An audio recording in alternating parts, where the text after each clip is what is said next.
Shri Babu VS, Shri K. Varghese, Shri Rajan George, വന്യ വൈദിക ശ്രേഷ്ഠരെ, ഈ പള്ളിയിലെ പ്രിയപ്പെട്ട ട്രസ്റ്റീസ്, കമ്മിറ്റി മെമ്പേഴ്സ്, ഭക്തസംഘടനാ ഭാരവാഹികളെ, പ്രിയമുള്ള സഹോദരി സഹോദരന്മാരെ, സ്നേഹമുള്ളവരെ, പള്ളിയുടെ ചരിത്രത്തെക്കുറിച്ചോ അല്ലെങ്കിൽ പിന്നിട്ട നാൾ വഴികളെക്കുറിച്ചുമൊക്കെ ഇവിടെ വിശദമായി ബഹുമാനപ്പെട്ട അച്ഛനും അതുപോലെ തന്നെ അഭിമന്യ തിരുമേനിയും ഓർമ്മപ്പെടുത്തുകയുണ്ടായി. എൻ്റെ ബാല്യത്തിൽ 13 വയസ്സുള്ളപ്പോഴാണ് എൻ്റെ ഓർമ്മയിൽ ഞാൻ മഞ്ഞിനിക്കര വരുന്നത്. അത് ഞാനിവിടെ ഡേറായിൽ പെരുന്നാളിലെ പല സന്ദർഭങ്ങളിലും പറഞ്ഞിട്ടുണ്ട്. ഇപ്പോൾ അത് പറയാൻ കാരണം, അന്ന് എനിക്കിവിടെ പരിചയമുണ്ടായിരുന്ന ഒരേ ഒരു മുഖം മാത്രമായിരുന്നു. അത് മറ്റാരുമല്ല, നമ്മുടെ തിരുമേനിയുടെ പിതാവ് ഇവോ തോമസ് കോറപ്പിസ്കോപ്പ. ഞാൻ 13 വയസ്സിലൂടെ വരുന്നത് പെരുമ്പള്ളി തിരുമേനിയുടെ കൂടെയാണ്. സ്കൂളിൽ നിന്ന് പോരുമ്പോൾ ഇട്ടിരുന്ന ഹാഫ് ഷോർട്ട്സും ഒരു ചെക്ക് ഷർട്ടുമായിരുന്നു. വേറെ ഒന്നും എൻ്റെ കയ്യിലുണ്ടായിരുന്നില്ല, വഴിയിൽ നിന്ന് പിടിച്ചുകൊണ്ട് പോകുന്നതാണ്. അപ്പോൾ എല്ലാവരും കൗതുകത്തോടു കൂടിയാണ് എന്നെ കണ്ടത്. ഇന്നത്തെ കുറച്ചുകൂടെ കണ്ടാൽ നല്ല രസമായിരുന്നു എന്നെ കാണാൻ. ചബി ആയിട്ടുള്ളൊരു ഫേസും ഒക്കെ ആയിരുന്നു. അന്ന് ഏകദേശം 10-30 പേരോളം പെരുമ്പള്ളി തിരുമേനിയും തോമസ് ദിവനാസിയോസ് തിരുമേനിയും, ഭാഗ്യസ്മരണാർഹരായ 2 പിതാക്കന്മാർ, അന്ന് അവരുടെ 2ാമത്തെ പട്ടം കൂടെയാണ്. ഏകദേശം 10-30ഓളം ആൾക്കാരുണ്ട്. അതിലേറ്റവും ചെറിയ കുട്ടിയായി ഞാനും ഈ ഡേറായുടെ ഇങ്ങേയറ്റത്ത് നിലയുറപ്പിച്ചു. എൻ്റെ കൂടെ അന്ന് പട്ടമേറ്റവരാണ് പുണ്യശ്ലോകനായ മർക്കോസ് കുർലോസ് തിരുമേനി, അതുപോലെ തന്നെ സിംഹാസന പള്ളികളുടെ അധിപനായ ദിവനാസിയസ് തിരുമേനി. അതോടൊപ്പം തന്നെ വേറെ അനേകം ശമാശന്മാരും വൈദികരുമൊക്കെ പട്ടകൾക്കുണ്ടായി. അല്ല, ഞാൻ പരിചയമുണ്ടെന്ന് പറഞ്ഞത് അച്ഛൻ്റെ പിതാവ്, തിരുമേനിയുടെ പിതാവ് ഇവോ തോമസ് കോറപ്പിസ്കോപ്പ അച്ഛൻ വടക്കൻ മേഖലയിൽ ഏറ്റവും കൂടുതൽ പ്രസിദ്ധി ആർജിച്ചിട്ടുള്ള ഒരു പുരോഹിതനാണ്. ഞാൻ 8ാം ക്ലാസ്സിൽ പഠിക്കുന്ന ആളാണെങ്കിലും കോറപ്പിസ്കോപ്പ അച്ഛനെ കണ്ടപ്പോൾ എനിക്ക് കാര്യങ്ങൾ പെട്ടെന്ന് മനസ്സിലായി. മുളന്തുരുത്തി പള്ളിയിൽ നിന്നാണെന്ന് പറഞ്ഞപ്പം എന്നെ കൂടുതൽ വാത്സല്യമായി. ഞാൻ പട്ടയേറ്റ് കഴിഞ്ഞ് ഈ ശുശ്രൂഷക്കുപ്പായിട്ടാണല്ലോ പട്ട കേൾക്കുന്നത്. അത് കഴിഞ്ഞ് എന്നെ കർത്തവുപ്പായം ഇടിയിക്കുന്നതും എന്നെ വെള്ളക്കുപ്പായി ഇടിക്കുന്നതും ഉറാറ കെട്ടിക്കും തലയിൽ കുഞ്ഞു തൊപ്പിയൊക്കെ വെച്ച് തരുന്നതും ഈ തിരുമേനിയുടെ പിതാവാണ്. അന്ന് എല്ലാവർക്കും വലിയ വാത്സല്യമായിരുന്നു. 13 വയസ്സിൽ ഈ ഡേറായുമായി ബന്ധിക്കപ്പെട്ട ഒരു ജീവിതമാണ് എൻ്റേത്. അന്ന് എനിക്ക് ഓർമ്മയുണ്ടായിരുന്ന എലവലാമണ്ണിൽ ഫാമിലി, അച്ഛനിലൂടെയാണ് ഞാൻ എലവലാമണ്ണിൽ ഫാമിലിയെക്കുറിച്ച് മനസ്സിലാക്കുന്നത്. ഞങ്ങളുടെ നാട്ടിൽ വടക്കൻ മേഖലയിൽ അദ്ദേഹം അത്ര കണ്ട് പ്രസിദ്ധനായിരുന്നു. പെരുമ്പള്ളി പള്ളിയിലാണ് ഞാൻ ശുശ്രൂഷകനായിട്ടും ഷമാശനായിട്ടും ഒക്കെ പെരുമ്പള്ളി തിരുമേനിയുടെ കൂടെ. തിരുമേനി മെത്രാപ്പോലിത്തെ ആയപ്പം അദ്ദേഹത്തിന് എല്ലായിടത്തേക്കും പോകേണ്ടി വന്നു. കഷാനുഭവ ആഴ്ചകൾ എത്രയോ പ്രാവശ്യം തിരുമേനി പ്രത്യേകം ഇവോ തോമസ് കോറപ്പിസ്കോപ്പായി ക്രമപ്പെടുത്തും പെരുമ്പള്ളി പള്ളിയിലെ കഷാനുഭവ ആഴ്ച ശുശ്രൂഷകൾക്ക് വേണ്ടി. എത്ര ഹൃദ്യമായിരുന്നു അദ്ദേഹത്തിൻ്റെ ആരാധന. അദ്ദേഹത്തിൻ്റെ സുറിയാനിയിൽ നിന്നും ഇൻസ്റ്റൻറ്റ് ട്രാൻസ്ലേഷനാണ്. മലയാളം തക്സാവുന്നോ അല്ലെങ്കിൽ മലയാളം ടെക്സ്റ്റൊന്നുമല്ല വായിക്കുന്നത്. ഞങ്ങൾ ഒരിക്കലും കേട്ടിട്ടില്ലാത്ത വാക്കുകൾ, അദ്ദേഹത്തിൻ്റെ പ്രഭാഷണങ്ങൾ, നർമ്മത്തിൽ കലർന്ന പ്രഭാഷണങ്ങൾ, എല്ലാവരെയും ഒത്തിരി ചിരിപ്പിക്കുന്ന, ചിന്തിപ്പിക്കുന്ന അനേകം ധന്യമായ സ്മരണകളുള്ള എലവലാമണ്ണിൽ കുടുംബം. അതിൽ എനിക്ക് വ്യക്തിപരമായി അടുപ്പമുള്ള, എൻ്റെ ബാല്യത്തിൽ മനസ്സിൽ കോറിയിട്ട ആ ഒരു രൂപം, ഭാവം, ആ ഒരു ശബ്ദം, ആ ഒരു സന്ദേശം, അതിലൂടെയാണ് ഞാൻ മഞ്ഞിനിക്കരയെ കൂടുതലായിട്ട് അറിയുന്നത് ഇവിടെ വരുന്നതിന് മുമ്പ്. സാന്ദർഭികമായി പറഞ്ഞുവെന്ന് മാത്രമേ ഉള്ളൂ. വന്ദ്യനായ സ്കറിയ മൽപ്പാൻ എലവലാമണ്ണിൽ അച്ഛനെയും, അദ്ദേഹമാണ് ഇതിൻ്റെ സ്ഥാപകൻ. അദ്ദേഹത്തിൻ്റെ ആത്മാവിൻ്റെ ശാന്തിക്കായി നമുക്ക് പ്രാർത്ഥിക്കാം. അതുപോലെ തന്നെ എത്രയും വന്ദ്യനായ ES കുര്യാക്കോസ് എലവലാമണ്ണിൽ അച്ഛൻ, അദ്ദേഹമാണ് ബാവായെ പാണമ്പടിയിൽ നിന്നും ഇവിടേക്ക് ക്ഷണിച്ചു കൊണ്ടുവരുന്നത്. തിരുമേനി പറയുകയുണ്ടായി, വളരെ പ്രസിദ്ധമാണ്, ഒരു ഹൃദ്രോഗിയായിരുന്നു ബാവ തിരുമേനി. ഇത്രയും ദൂരം യാത്ര ചെയ്യാൻ മനസ്സിൻ്റെ വലിയ പിരിമുറുക്കം, വലിയൊരു സമാധാനത്തിൻ്റെ പ്രഭുവായിട്ട് വന്നു. എങ്ങും എത്തിയില്ല, അതിൻ്റെ വേദന, അതോടൊപ്പം തന്നെ ഇത് കൂടുതൽ കലുഷിതമാകുമല്ലോ എന്നുള്ളതായ പ്രയാസവും. അങ്ങനെ നെഞ്ചുരുകി നെഞ്ചു പൊട്ടിയാണ് ഇവിടെ വന്ന് അദ്ദേഹം കാലം ചെയ്യുന്നത്. പ്രിയമുള്ളവരെ, കുര്യാക്കോസ് അച്ഛനോട് പറഞ്ഞു എന്നാണ് പറയുന്നത്, എൻ്റെ അസ്ഥിയും കൂടി നിങ്ങൾക്ക് വേണമോ എന്ന് ചോദിച്ചു എന്നാണ് പറയുന്നത്. അപ്പോൾ അത്രമേൽ ശാരീരികമായ ബുദ്ധിമുട്ടുണ്ടായിരുന്നുവെങ്കിലും ഇതൊരു ദൈവനിയോഗമാണ്. ഈ ദൈവാലയം ഇവിടെ വരുന്നത് 1926 ദേവാലയം ഇവിടെ ആരംഭിക്കുമ്പോൾ ആലുവയിലെ പരിശുദ്ധ അഥാനാസ്യോസ് തിരുമേനിയാണ് അത് ഇവിടെ കൂദാശയെന്ന് ഞാൻ മനസ്സിലാക്കുന്നു. അങ്ങനെ ആരംഭിച്ച ഒരു ദൈവനിയോഗമാണ്. 1912 സഭാ പിളർപ്പ്, അത് സുറിയാനി സഭയുടെ ഗാത്രത്തിന് ഏൽപ്പിച്ച ഏറ്റവും വലിയ ഒരു പ്രഹരമായിരുന്നു. അത് ഒഴിവാകേണ്ട ഒരു സ്പ്ലിറ്റായിരുന്നു. നിർഭാഗ്യവശാൽ അങ്ങനെയൊക്കെ സംഭവിച്ചു. അതിനുശേഷം ആ ഒരു പിളർപ്പിൽ ഏറ്റവും കൂടുതൽ ആഘാതം ഉണ്ടായത് തെക്കൻ ഭദ്രാസനങ്ങൾക്കാണ്. വടക്കൻ മേഖല പിന്നെയും പിടിച്ചു നിന്നു. പക്ഷേ തെക്കൻ ഭദ്രാസനം ഏറ്റ ആഘാതം ചില്ലറയായിരുന്നില്ല. നമുക്ക് എല്ലാം നഷ്ടപ്പെട്ടു. കുറച്ച് വൈദികരും കുറച്ച് ജനങ്ങളുമൊക്കെയായി നമ്മൾ ഇവിടെ നിലയുറപ്പിച്ചു. ആ ഒരു ഘട്ടത്തിലാണ് നമ്മുടെ ചെറിയ കൂട്ടത്തിന് ആരാധിക്കുവാൻ വേണ്ടി പുതിയ ഇടങ്ങൾ നമ്മൾ കണ്ടെത്തുകയായിരുന്നു. അത്രയും ദുഷ്കരമായൊരു യാത്രയായിരുന്നു. എന്നാൽ അവിടെ ഇന്ന് കാണുന്ന ഈ സഭയുടെ പരിശുദ്ധ സിംഹാസനത്തിൻ്റെ ആത്മീയ മേലധ്യക്ഷതയിന് കീഴിലും എല്ലാ അധികാരത്തിനും കീഴിലും ഈ സഭ ഇന്ന് നിലനിൽക്കുന്നതിൻ്റെ കേന്ദ്രബിന്ദു ഞാൻ മനസ്സിലാക്കുന്നിടത്തോളം എൻ്റെ അറിവിലും എൻ്റെ ധ്യാനത്തിലും ഈ ഖബറാണ് കേന്ദ്രബിന്ദു. നമ്മെ ബന്ധിപ്പിക്കുന്ന ദൈവത്തോട് അല്ലെങ്കിൽ നമ്മുടെ വിശ്വാസത്തോട് ബന്ധിപ്പിക്കുന്ന അനേകം ഇടങ്ങൾ നമുക്കുണ്ട്. തീർത്ഥാടന കേന്ദ്രങ്ങളും ദേവാലയങ്ങളും ഒക്കെ ഉണ്ട്.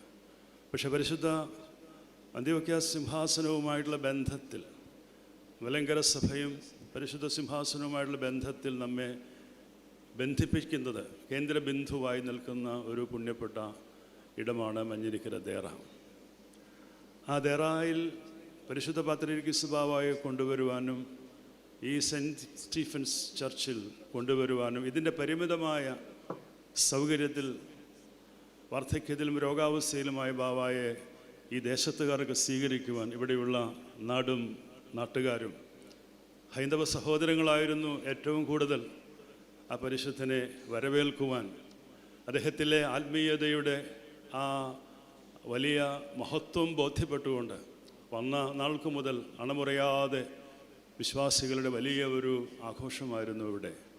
അങ്ങനെ നമുക്ക് ഈ സഭയ്ക്ക് കിട്ടിയ വലിയൊരു ഭാഗ്യമാണ് ഈ ദേവാലയത്തിലൂടെ. അതൊരിക്കലും സെൻറ്റ് സ്റ്റീഫൻസ് ദേവാലയം വന്യനായ സ്കറിയാ മൽപ്പാൻ, എലബലാമിലെ സ്കറിയാ മൽപ്പാൻ അച്ഛനിലൂടെ ആരംഭിച്ച, അദ്ദേഹം പഴയ സെമിനാരിയിലെ മൽപ്പാനായിരുന്നു. നല്ല വലിയൊരു സ്ഥാനമാണ്. പഴയ സെമിനാരിയിൽ സുറിയാനി പഠിപ്പിക്കുന്ന അന്നത്തെ ഏറ്റവും തലമുതിർന്ന ഒരു മൽപ്പാൻ. ഇവിടെ അച്ഛൻ സൂചിപ്പിച്ച് എനിക്കറിയില്ലായിരുന്നു പരിശുദ്ധനായ പരിമല കൊച്ചു തിരുമേനിയാണ് അദ്ദേഹത്തെ വൈദികനാക്കിയെന്ന്. അപ്പോൾ എത്രയോ ശ്രേഷ്ഠനായ ഒരു പുരോഹിതനായിരിക്കണം വന്യനായ സ്കറിയ മൽപ്പാനച്ഛൻ. ആ പദവികളും സ്ഥാനങ്ങളും എല്ലാം വിട്ടെറിഞ്ഞിട്ടാണ് അദ്ദേഹം അവിടെ നിന്നും ഇറങ്ങിപ്പോകുന്നത്. ആലുവയിലെ വലിയ തിരുമേനിയുടെ മുൻഗാമിയായിരുന്ന പരിശുദ്ധനായ പൗലോസ് മാർ കുര്യലോസ് തിരുമേനിയോടൊപ്പം അവിടെ നിന്നും ആലുവയിലെ കോട്ടയം പഴയ സെമിനാരിയിൽ നിന്നും ഇറങ്ങിപ്പോന്നു. അന്ന് അദ്ദേഹത്തിന് അഭയം കൊടുത്തത് പാണമ്പഴ പള്ളിയാണ്.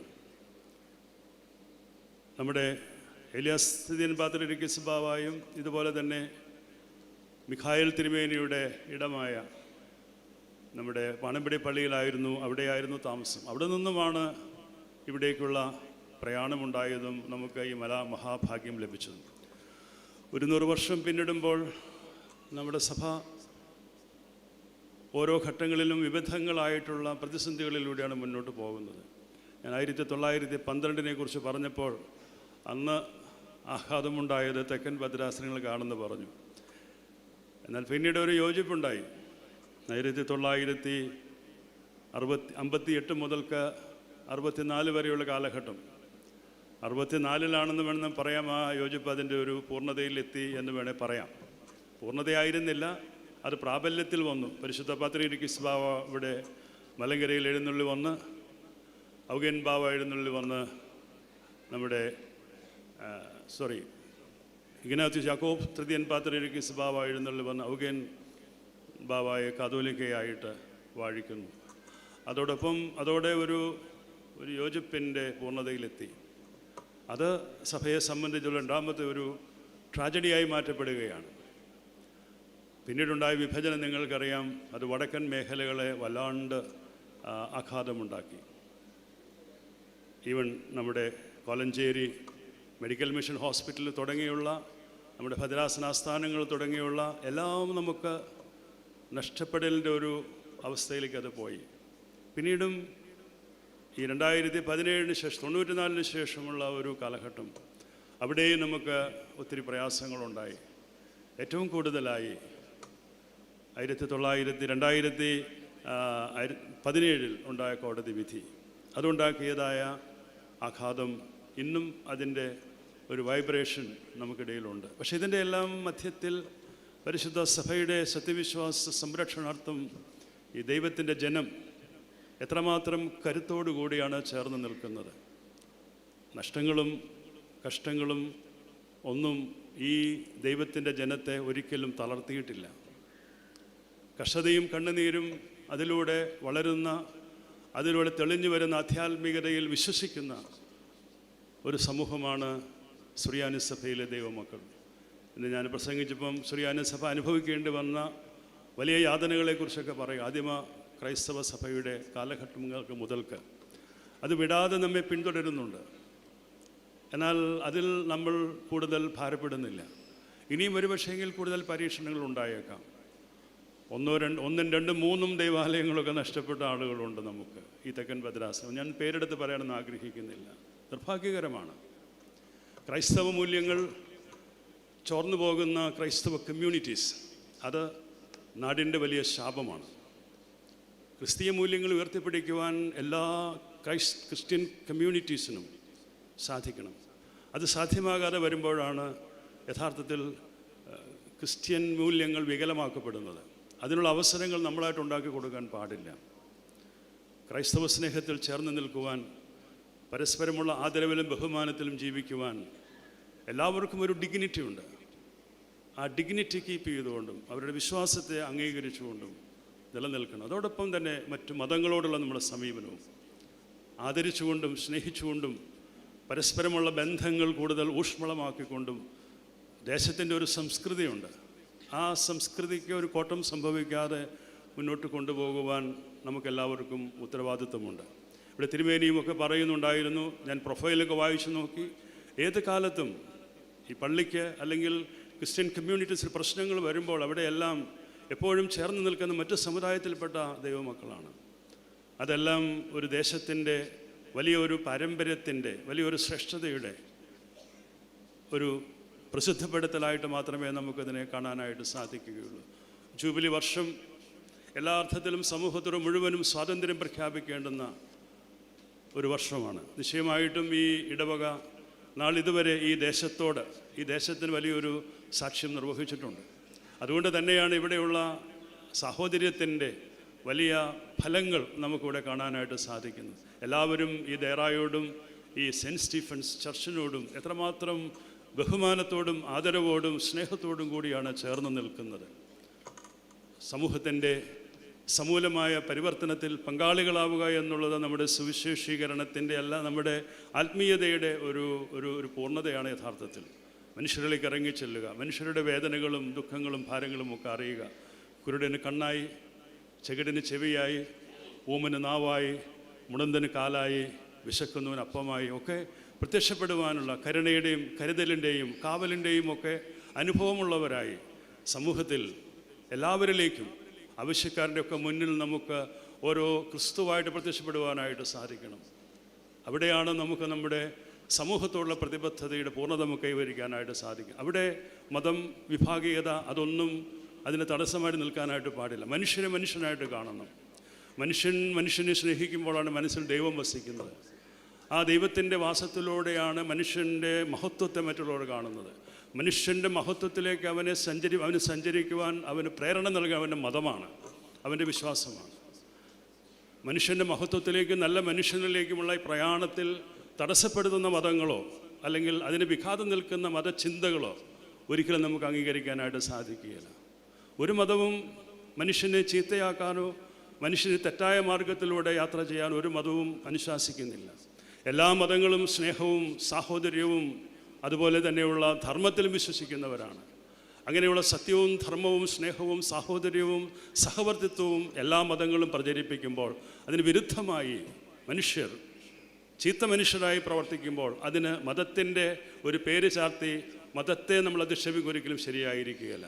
അതുകൊണ്ടാണ് മതമേതായാലും മനുഷ്യൻ നന്നാവുക എന്നുള്ളത് വളരെ പ്രധാനപ്പെട്ടതാണ്. ശ്രീനാരായണ ഗുരു പറഞ്ഞ കാര്യമാണ്. ആര് പറഞ്ഞു എന്നുള്ളതല്ല, ആ പറയുന്നതിൻ്റെ മഹത്വം നമ്മൾ സംശീകരിക്കാനായിട്ട് സാധിക്കണം. നല്ലൊരു ക്രിസ്ത്യാനിക്ക് മാത്രമേ നല്ലൊരു മനുഷ്യനാവാനായിട്ട് സാധിക്കുകയുള്ളൂ.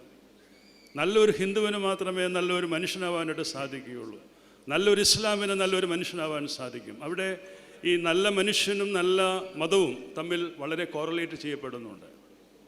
നമ്മെ സംബന്ധിച്ചിടത്തോളം, ക്രൈസ്തവ സഭയെ സംബന്ധിച്ചിടത്തോളം, ലിറ്റർജി ആഫ്റ്റർ ലിറ്റർജി, നമ്മുടെ ആത്മീയത, ആരാധന, ഇതെല്ലാം നമുക്ക് ദൈവാലയത്തിൽ നിന്നും സ്വാംശീകരിച്ചെടുക്കുന്ന നമുക്ക് മനുഷ്യരിലേക്ക്, സമൂഹത്തിലേക്ക് അത് ആരാധനയ്ക്ക് ശേഷമുള്ള ആരാധനയായി നമുക്ക് മാറ്റിയെടുക്കാൻ സാധിക്കുമ്പോഴാണ് സമൂഹത്തിന് ക്രിസ്തു വിഭാവനം ചെയ്യുന്ന ദൈവരാജ്യത്തിൻ്റെ കെട്ടുപണിയിൽ ഞാനും നിങ്ങളുമൊക്കെ ഈ സമൂഹവുമായി പങ്കാളികളായിക്കൊണ്ട് മനുഷ്യരിലേക്ക് ആ സ്നേഹത്തിൻ്റെ ആർദ്രമായ അനുഭവത്തിലേക്ക് നമുക്ക് കൂട്ടിക്കൊണ്ടു പോകുവാനായിട്ട് സാധിക്കുകയുള്ളൂ. ഈ പള്ളി ഒത്തിരി പുതിയ ഇനിഷ്യേറ്റീവ് എടുത്തിട്ടുണ്ട്. ഈ ജൂബിലി വർഷത്തിൽ പല കാര്യങ്ങളും സമൂഹത്തിന് നന്മയ്ക്ക് വേണ്ടി ചെയ്യാനായിട്ട് തീരുമാനങ്ങൾ എടുത്തിട്ടുണ്ട്. നിശ്ചയമായിട്ടും അങ്ങനെയുള്ള കർമ്മങ്ങളിൽ കൂടുതൽ വ്യാപൃതരാവുക. അനാവശ്യമായ അലങ്കാരങ്ങൾക്കും അനാവശ്യമായ ചെലവുകൾക്കും ഒന്നും നമ്മൾ മാറി നിൽക്കാതെ എല്ലാം കൂടുതൽ കോൺസെൻട്രേറ്റ് ചെയ്തുകൊണ്ട് മനുഷ്യൻ്റെ നന്മയ്ക്കും പുരോഗതി ഉതകുന്ന കാര്യങ്ങൾ ചെയ്യുവാൻ നമ്മൾ ശ്രദ്ധ കാണിക്കണം. ഈ കഴിഞ്ഞ ദിവസം ഞാൻ കൊമരകം പള്ളിയിൽ പോയിരുന്നു. അവിടെ ചെന്നപ്പോൾ അവർ പെരുന്നാളിൻ്റെ അലങ്കാരങ്ങളും മറ്റു കാര്യങ്ങളും ഒക്കെ കുറച്ചിട്ട് കുറേ നല്ല കാര്യങ്ങൾ ചെയ്യുന്നു. അടുത്തൊരു വീട് വാടകയ്ക്ക് എടുത്തു. ഒരു വീട് വാടകയ്ക്ക് എടുത്തിട്ട് 3 സ്റ്റാഫിനെ വെച്ചു. ആ ഇടവകയിൽ തന്നെ നോക്കാൻ ആരുമില്ലാത്ത അവിടെ തന്നെയുള്ള ദേശത്തുള്ളവർ 5-6 പേരെ അവരെ സംരക്ഷിക്കാനായിട്ട് തീരുമാനമെടുത്തു. അങ്ങനെ തീരുമാനമെടുത്ത് ഒരിടവകയാണ് ചെയ്യുന്നതെന്ന് നോക്കുക. ഒരു ഇനീഷ്യേറ്റീവ് ആരംഭമാണ്. അതിന് അവർ പലതും സാക്രിഫൈസ് ചെയ്തു. പലതും സാക്രിഫൈസ് ചെയ്തിട്ട് ഇങ്ങനെയുള്ളതായ കർമ്മപഥങ്ങളിലൂടെ നമുക്ക് ക്രിസ്തു സ്നേഹം നമുക്ക് വെളിപ്പെടുത്തുകൂടാൻ സാധിക്കും. പ്രസംഗം കൊണ്ടല്ല, സാക്ഷ്യം കൊണ്ടാണ് യഥാർത്ഥത്തിൽ ക്രിസ്ത്യാനികളുടെ സാക്ഷ്യ ജീവിതത്തെ നമ്മൾ പ്രസിദ്ധമാക്കേണ്ടെന്ന് പ്രിയമുള്ളവരെ. നമ്മളെല്ലാവരും അങ്ങനെയുള്ള കാര്യങ്ങൾ ചെയ്യണം. ഈ ഇടവക ഏറ്റെടുക്കുന്ന എല്ലാ ദൗത്യങ്ങൾക്കും അതിന് പൂർണ്ണതയിലെത്താൻ എല്ലാ ഭാവുകങ്ങളും അനുഗ്രഹങ്ങളും നേടും. അഭിവന്ദ തിരുമേനി ഇടവകയുടെ കാര്യത്തിൽ എപ്പോഴും വളരെ ശ്രദ്ധാലുവാണ്. നിശ്ചയമായിട്ടും അദ്ദേഹത്തിൻ്റെ കുടുംബത്തിലെ പിതാമഹന്മാരൊക്കെ ശുശ്രൂഷിച്ച അവരുടെയൊക്കെ ചിന്തയിലും പ്രാർത്ഥനയിലും ഉരുവായ ഒരു ദൈവാലയം. അതുകൊണ്ട് ഒരു ഇമോഷണൽ അറ്റാച്ച്മെൻറ്റ് ഈ ഇടവകയുടെ സ്വാഭാവികമായിട്ട് തിരുമേനിക്കുണ്ടാകും. കുടുംബത്തെ പ്രത്യേകമായിട്ട് ഓർത്ത് പ്രാർത്ഥിക്കുന്നു. മൺമറഞ്ഞുപോയ വൈദിക ശ്രേഷ്ഠരെ ഓർത്ത് പ്രാർത്ഥിക്കുന്നു. ഇന്ന് ജീവിച്ചിരിക്കുന്ന അനുഗ്രഹീതരായ പുരോഹിതന്മാരെ പ്രത്യേകിച്ച് ഓർത്ത് പ്രാർത്ഥിക്കുന്നു. ഞാൻ എൻ്റെ പ്രസംഗം ദീർഘിപ്പിക്കുന്നില്ല. ഈ ജൂബിലി വർഷം ഈ ഇടവകയ്ക്ക് എല്ലാ ഭാവുകങ്ങളും അനുഗ്രഹങ്ങളും നേരുന്നു. പരിശുദ്ധനായ സ്തെഫാനോസ് സഹദായുടെയും പരിശുദ്ധ ഇഗ്നാത്യോസ് ഏലിയാസ് ബാവയുടെ വിലയേറിയ മധ്യസ്ഥയും കാവലും ഈ ഇടവകയ്ക്ക്, നിങ്ങളുടെ പ്രവർത്തനങ്ങൾക്ക്, നിങ്ങളുടെ ഭാവി പദ്ധതികൾക്കെല്ലാം വലിയ ഒരു അനുഗ്രഹമായിരിക്കട്ടെ എന്ന് പ്രാർത്ഥിച്ചുകൊണ്ട് ഈ ജൂബിലി സെൻറ്റനറി ജൂബിലി ശതാബ്ദി സമാപന സമ്മേളനം ഉദ്ഘാടനം ചെയ്യുന്നതായി പ്രഖ്യാപിക്കുന്നു. ദൈവം അനുഗ്രഹിക്കട്ടെ. ശ്രേഷ്ഠ ബാബാ തിരുമനസിനുള്ള നന്ദി അറിയിക്കുന്നു.